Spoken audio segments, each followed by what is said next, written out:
ফিল্মফ্লিক্স BD চ্যানেলে আপনাদের স্বাগত। আজকে আমি একটি হিন্দি মুভি ব্যাখ্যা করতে যাচ্ছি, যা 2025 সালে মুক্তি পেয়েছে। এটি একটি আইন ও সামাজিক ন্যায় বিচার ভিত্তিক ঘরানার মুভি। আমি কথা বলছি হক মুভিটি নিয়ে। মুভিটির IMDb রেটিং 7.9। তবে তার আগে বলে নিই, আমার ব্যাখ্যা যদি আপনাদের ভালো লেগে থাকে তাহলে সাবস্ক্রাইব করতে ভুলবেন না। তো চলুন এবার মুভির কাহিনীতে ঢুকে পড়ি। ঘটনার প্রেক্ষাপট 1967 সাল, যেখানে আমরা দেখি সাজিয়া বানু নামের একটি মেয়েকে, যার বিয়ে ঠিক হয়েছে আব্বাস খান নামের এক ছেলের সাথে। পরবর্তী দৃশ্যে তাদের বিয়ে এবং দাম্পত্য জীবন দেখানো হয়, যা খুব সুখেই চলছিল। আব্বাস একজন আইনজীবী। আব্বাস বানুকে অনেক ভালোবাসতো এবং যত্ন নিত। একদিন সাজিয়া বানু তাদের বাড়ির পাশের জমিতে গোলাপ গাছ লাগাবে বলে ঠিক করলে লক্ষ্য করে তাদের প্রতিবেশীর বারান্দা তাদের জমির অংশে চলে এসেছে। তাই সে সিদ্ধান্ত নেয় যে বারান্দাটা সে সরিয়ে দেবে। কিন্তু যখন সে বারান্দাটা সরাবে বলল, তখন প্রতিবেশী লোকটি নানান ধরনের বাজে কথা বলে এবং এই জমিটি তার নয় বরং তার স্বামীর বলে উল্লেখ করে। প্রতিবেশী লোকটি আব্বাসকে ফোন দিয়ে বানুর সাথে তর্ক সম্পর্কে জানায়। পরবর্তী দিন আব্বাস প্রতিবেশীর সাথে দেখা করে জানায় জমিটি সে সাজিয়া বানুর নামে লিখে দিয়েছে। তাই এখন সাজিয়া বানু চাইলে মামলা করতে পারে। এতে সাজিয়া বানু খুশি হয়ে যায়, কারণ আব্বাস শুধু তার যত্নই নিত না, বরং তার পাশেও দাঁড়াতো। পরবর্তী দৃশ্যগুলোতে দেখায় তাদের একটি ছেলে হয় এবং তারও কয়েক বছর পর একটি মেয়ে হয়। কিন্তু এখন আর তাদের স্বামী স্ত্রীর সম্পর্ক আগের মতো থাকে না। আব্বাস সবসময় কাজে ব্যস্ত থাকতো, বানুকে আগের মতো সময় দিত না, যার কারণে বানুর মন খারাপ থাকতো। এরপর একদিন আবার প্রতিবেশী লোকটি বানুকে অপমান করতে থাকে এবং বানু তা আব্বাসকে জানালে আব্বাস বলে, তুমি আমাকে অফিস টাইমে ফোন করা বন্ধ করো, নাহলে আমি বাড়ির ফোনের লাইন কেটে দিব। এতে সাজিয়া বানু মনে কষ্ট পায় এবং আব্বাসের সাথে রাগ দেখাবে বলে ঠিক করে। কিন্তু আব্বাস বাড়ি ফিরে বানুর দিকে নজর না দিয়ে নিজের ব্যাগ গোছাতে শুরু করে। সাজিয়া বানু অবাক হয়ে কোথায় যাচ্ছে জিজ্ঞাসা করলে আব্বাস জানায় সে জমির কিছু কাজের জন্য পাকিস্তান যাচ্ছে, 3 সপ্তাহের মধ্যে ফেরত আসবে। এরপর থেকে বানু অনেকবার কল করলেও আব্বাস কল ধরত না। এভাবে 3 মাস কেটে যায়। তারপর আব্বাস ফিরে আসে। বানু দৌড়ে স্বামীকে বরণ করে নিতে আসে, কিন্তু সে দেখে আব্বাসের সাথে তার মাও এসেছে। আব্বাসের মা বানুকে জানায় আব্বাস সায়রা নামে একজনকে দ্বিতীয় বিয়ে করেছে।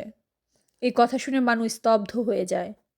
সে কোনোদিন ভাবতেও পারেনি আব্বাস এমনভাবে তার সাথে বিশ্বাসঘাতকতা করবে। বানুর আগে চিৎকার করলে আব্বাসের মা বলে আব্বাস নিজ ইচ্ছায় বিয়ে করেনি, উনি আব্বাসকে কসম দিয়েছিল, কারণ আব্বাসের ফুফু তাদের অনেক উপকার করেছে।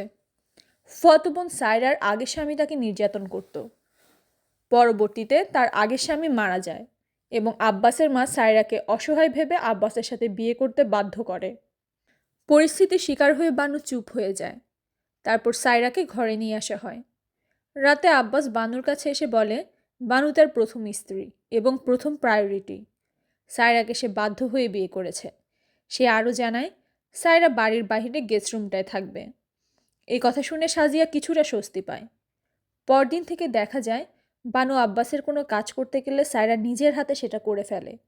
সায়রা সবসময় সাজিয়ার সাথে ভদ্র ব্যবহারই করত এবং তাকে আপা বলে ডাকত। একদিন সায়রা সাজিয়াকে জানায় তার কিছু জিনিস কিনতে মার্কেটে যাওয়া লাগবে। মার্কেটে গিয়ে সাজিয়া আব্বাসের সব অপছন্দের জিনিস সায়রাকে কিনে দিতে চায়, যা সায়রা বুঝে ফেলে। তাই সে বানুর উপর প্রচণ্ড রেগে গিয়ে বলে, তুমি ইচ্ছে করে এসব করছো যাতে আব্বাস আমাকে অপছন্দ করে। তারপর সে বলে, আমি কোনো দয়া করে আনা দান নয়, তোমার সাথে বিয়ের আগে থেকেই আব্বাস আমাকে ভালোবাসতো, কিন্তু তখন আমার অন্য এক জায়গায় বিয়ে হয়ে যাওয়ায় সে তোমাকে বিয়ে করেছিল। আমার স্বামীর মৃত্যুর খবর শুনে সে দৌড়ে চলে আসে এবং আমাকে বিয়ে করে। তুমি ওর প্রথম স্ত্রী হলেও আমি ওর প্রথম ভালোবাসা। বাড়ি ফিরে সাজিয়া আব্বাসকে এটা নিয়ে কৈফিয়ত তলব করলে আব্বাস রেগে যায়। পরদিন থেকে সাজিয়া দেখে আব্বাস সায়রার ঘরে একসাথে থাকে, একসাথে ঘুরতে যায়। এভাবে 1 বছর কেটে যায়। বানুর আরেকটি সন্তান হয়। এখন বানুর জীবন সন্তানদের নিয়ে সীমাবদ্ধ। এদিকে সায়রাও গর্ভবতী হয়ে যায়। একদিন সায়রা আব্বাসকে সারপ্রাইজ দিতে তার অফিসে যায়, কারণ তাদের বিবাহবার্ষিকী ছিল, এবং একসাথে সিনেমা দেখতে যাওয়ার আবদার করে। কিন্তু আব্বাস বলে তার কাজের জন্য যেতে পারবে না। এতে বানু খুব মন খারাপ করে এবং তাকে নানাভাবে বোঝাতে চেষ্টা করে। আব্বাস উল্টো রেগে গিয়ে তাকে অফিস থেকে চলে যেতে বলে এতে বানুর ধৈর্যের বাঁধ ভেঙে যায়, কারণ সে এখন আর তার সাথে আগের মতো সময় কাটায় না। রাগে ও কষ্টে বানু তার সন্তানদের নিয়ে বাবার বাড়ি চলে যায়। আব্বাস বাসায় এসে তা দেখে রেগে যায়। এভাবে অনেক দিন কেটে যায়। একদিন আব্বাস বানুর মাকে ফোন দিয়ে জানায় সে প্রতি মাসে সন্তানদের ভরণ পোষণ বাবদ 400 টাকা পাঠাবে। এভাবে কিছুদিন যেতে যেতে আব্বাস টাকা পাঠানো বন্ধ করে দেয়। ফলে বানু একা 3টি সন্তান নিয়ে আর সংসার চালাতে পারে না। সে আব্বাসের সাথে যোগাযোগের চেষ্টা করে ব্যর্থ হয়। পরবর্তীতে সন্তানদের প্রাপ্য আদায় করার জন্য সে আব্বাসের বাড়ি যায়।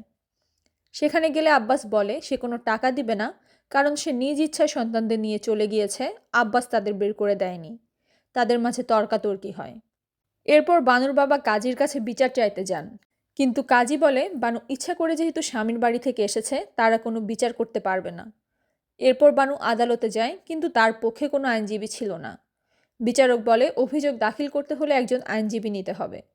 ঠিক তখনই বিনা নামে একজন মহিলা আইনজীবী তার পক্ষ নেয় এবং বলে সে তার আইনজীবী হয়ে কাজ করবে। এরপর বানুর পক্ষ থেকে 125 অনুযায়ী মামলা দেওয়া হয়, যা স্ত্রী এবং সন্তানদের ভরণ পোষণের অধিকার সম্পর্কিত আইন। পরবর্তী দৃশ্যে দেখা যায় আব্বাসের মা বানুকে বাসায় ডাকে এবং জানায় ঘরের বিষয়ে ঘরেই মিটিয়ে নেওয়া উচিত ছিল, আদালতে যাওয়া উচিত হয়নি। ঠিক তখন সেখানে আব্বাস আসে এবং বলে তুমি যা করেছো করেছো, এখন আমি তোমাকে উত্তর দেব বলে সে 3 তালাক উচ্চারণ করে এবং 2000 টাকা মোহরানা দিয়ে সাজিয়া বানুকে তালাক দিয়ে দেয়। এতে বানু সম্পূর্ণ ভেঙে পড়ে। এদিকে আব্বাস তার মাকে বলে বানু ততদিনই সেকশন 125-এর আন্ডারে মামলা করতে পারত যতদিন সে তার স্ত্রী ছিল। এখন সে তাকে তালাক দিয়ে দিয়েছে, তাই সে এখন আর আব্বাসের স্ত্রী নয়, তাই এই মামলাও এখন আর গ্রহণযোগ্য নয়। এদিকে বানুর আইনজীবী বিনা ওর সাথে দেখা করতে আসলে বানু জানায় কিভাবে আব্বাস তাকে ভুলভাবে তালাক দিয়েছে। কারণ কুরআনে বলা আছে তালাক দেওয়ার আগে 3 মাস সময় দেওয়া হয়, তারপর 2 পরিবার মিলে সমাধানের চেষ্টা করে যেন তালাক না হয়। তবুও যদি স্বামী স্ত্রী তালাক নিতে চায়, তবে সবার সামনে তালাক উচ্চারণ করতে হয়। তখন বিনা বলে তাহলে চিন্তার কিছু নেই, আব্বাস ইসলামী নিয়মে তালাক না দিলে তাদের তালাক হয়নি এবং বানু এখনও আব্বাসের স্ত্রী, তাই মামলাটি এখনও গ্রহণযোগ্য। এবার হাইকোর্টে মামলা চলাকালে আব্বাস এবং বিনা কুরআনের নিয়ম নিয়ে বিচারককে জানায়। বিনা ইন্ডিয়ার আগের একটি উদাহরণ টেনে নিয়ে এসে বলে তাহিরা নামের একজন মামলায় সুপ্রিম কোর্ট থেকে বলা হয়েছিল সে আজীবন ভরণ পোষণের টাকা পাবে। সব শুনে বিচারক বানুর পক্ষে রায় দেয় যে আব্বাসকে ভরণ পোষণের টাকা দিতে হবে। অন্যদিকে আব্বাসের পরিকল্পনা ছিল ভিন্ন। সে ইচ্ছে করে মামলা হেরে যায় যাতে সে মামলাটা সুপ্রিম কোর্টে তুলতে পারে, কারণ তাহিরার মামলার রায় সুপ্রিম কোর্ট দিয়েছিল, সে এই রায়কে চ্যালেঞ্জ করতে চেয়েছিল। আর সুপ্রিম কোর্টের রায় একমাত্র সুপ্রিম কোর্টই বদলাতে পারে। এদিকে বানুর গ্রামের লোকেরা তার উপর ক্ষেপে যায়, কারণ তাদের মতে বানুর এসব কৃতকর্ম ধর্মবিরোধী। তাই তারা বানুর বাড়িতে আক্রমণ করে। বানু বুঝতে পারে এখানে সে নিরাপদ নয়। বাড়ির লোকদের আর কষ্ট দিতে চায় না বলে সে একটি বড় সিদ্ধান্ত নেয়। তার মনে পড়ে আব্বাস একসময় ফুলের বাগানের জন্য প্রতিবেশীর সাথে তর্ক করে তার নামে জমি লিখে দিয়েছিল, যেখানে একটি গেস্ট রুম ছিল। এর মাঝে বানুর বাবা মারা যায়। সে মানসিকভাবে দুর্বল হয়ে পড়ে। এদিকে আব্বাস দেখে তার ছেলে তার সাথে কথা বলে না, দেখলে এড়িয়ে যায়। কষ্ট লাগলেও সে পাত্তা দেয় না, কারণ তার কাছে তার অহংকার বোধই বড় ছিল। এরপর সুপ্রিম কোর্টে দেখা যায় আব্বাস এবং বানু তাদের বক্তব্য দেয়। বানু বলে এটা কোনো হিন্দু মুসলমানের লড়াই নয়, এটা অধিকারের লড়াই। সে মুসলমান হলেও ভারতীয়, তাই ভারতীয় আইন তাকে অধিকার দেবে। সে বলে আইন খুনের মামলার সময় তো হিন্দু মুসলমান দেখে না, তাহলে এখন কেন দেখবে। সে বলে এটি এখন শুধু তার লড়াই না, পুরো ভারতের লড়াই। তারপর বিচারক রায় ঘোষণা করে কুরআনের মূলনীতি এবং ভারতীয় সংবিধান দুটিকে বিবেচনা করে বলে এই রায় একটি ভারতীয় নারীর জন্য, হাইকোর্টের রায় বহাল থাকবে। এই রায় শুনে বানু খুশি হয়, কারণ 10 বছর ধরে মামলা করে আর সে জয়ী হয়। এর মাধ্যমেই সিনেমাটি শেষ হয়ে যায়। এই সিনেমার একটি বড় অংশ জুড়ে থাকে কোর্টরুম ড্রামা। একদিকে সাজিয়ার অধিকার, অন্যদিকে ধর্মীয় আইন ও সামাজিক রীতি, এই দুয়ের সংঘর্ষে এগিয়ে যায় গল্প। ইয়ামি গৌতম এই চরিত্রে অসাধারণ অভিনয় করেছেন। একজন দুর্বল নারী থেকে ধীরে ধীরে আত্মবিশ্বাসী সাহসী মানুষের রূপান্তর, এই পরিবর্তনটাই সিনেমার সবচেয়ে শক্তিশালী দিক। সিনেমার ক্লাইম্যাক্সে আদালতের রায় শুধু একটি মামলার রায় নয়, বরং তা হয়ে ওঠে সমাজের প্রতি একটি বার্তা। এই রায় দেখিয়ে দেয় আইনের চোখে সবাই সমান, আর ন্যায় বিচার কোনো ধর্ম বা লিঙ্গের মধ্যে সীমাবদ্ধ নয়। এন্ডিংটা খুব শান্ত কিন্তু ভীষণ শক্তিশালী। কোনো অতিরিক্ত নাটক নেই, বরং বাস্তবতার কঠিন সত্যটাই তুলে ধরা হয়েছে। এই ছিল হক মুভিটির সংক্ষিপ্ত কিন্তু পূর্ণ ব্যাখ্যা। অবশেষে এই ভিডিও আমি এখানেই শেষ করছি। আশা করি আপনাদের আমার ব্যাখ্যা পছন্দ হয়েছে। যদি পছন্দ হয় তবে অবশ্যই আমার চ্যানেল সাবস্ক্রাইব করবেন। ধন্যবাদ।